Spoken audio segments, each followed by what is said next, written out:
Violent shaking and loud sounds of crashing, followed by screaming and frantic people trying to escape an enormous 30-foot wave, took northern Japan by surprise on March 11, 2011.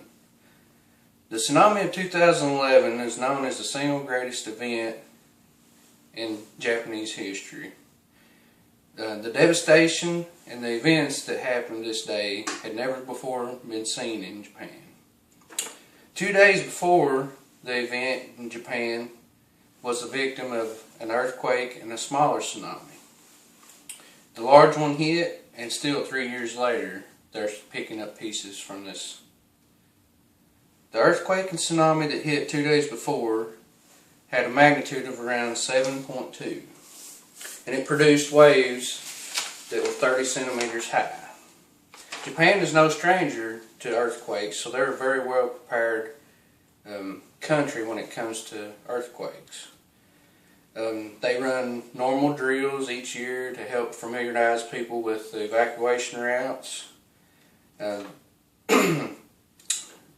reason this event was so surprising is because the earthquake that hit 2 days before that created the small tsunami, as the following day the aftershocks took place, people thought it was a normal occurrence, which actually it turned out that those were foreshocks of the greater event.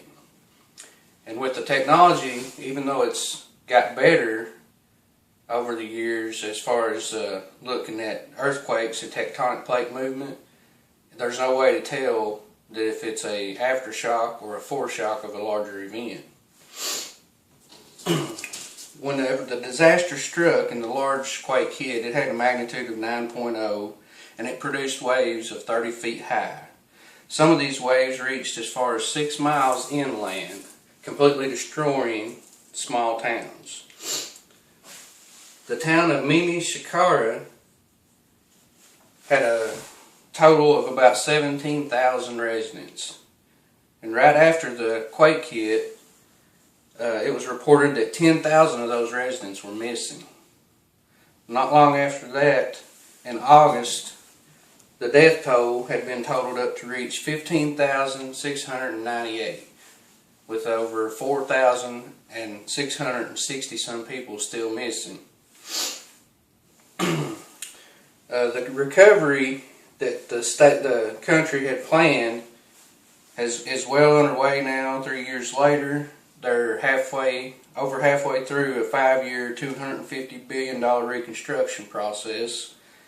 And with that being said, they still have over 270,000 residents of the country that are displaced from their homes. They're living in shelters and government-built places for them to stay. The economy is on the rise, though. Japan receives a lot of their economic revenue from seafood harvest, and it was reported this year that it's back to 75% of what it was before the quake took place. With that being said, you can see that Japan still has a long ways to go in recovering to be back to where they was before the event happened, and they have never seen any kind of devastation of this magnitude before in that country, and hopefully they never will. Thank you all for giving me the time to explain a little bit about the tsunami of 2011.